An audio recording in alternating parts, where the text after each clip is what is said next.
হক বলাও যত জটিল, হক মানাও তত কঠিন। হক মানা কঠিন এই জন্য যে চলন্ত ধর্মের সাথে হকের মিল থাকে না। আর হক যখন মানুষের সামনে আসে তখন খুব কঠিন ভাবে আসে, স্বাভাবিক ভাবে আসে না। যেমন আপনাকে একটু দেখাই, আব্দুল্লাহ ইবনে মাসউদ রাদিয়াল্লাহু তাআলা আনহু ইউকাব্বিরু, তাকবীর পাঠ করতেন আরাফার দিন থেকে নিয়ে আইয়ামে তাশরিকের শেষ দিন আসর পর্যন্ত। আল্লাহু আকবার, আল্লাহু আকবার, লা ইলাহা ইল্লাল্লাহ, আল্লাহু আকবার, আল্লাহু আকবার, ওয়ালিল্লাহিল হামদ। এটা হলো হক।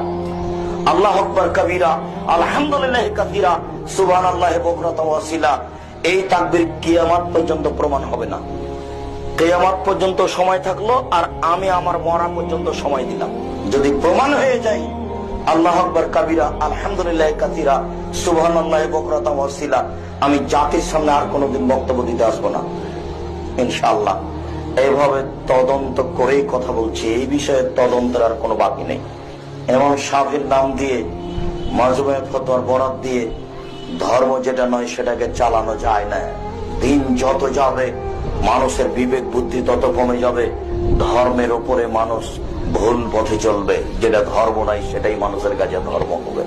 আমরা দীর্ঘদিন থেকে দুই দেশ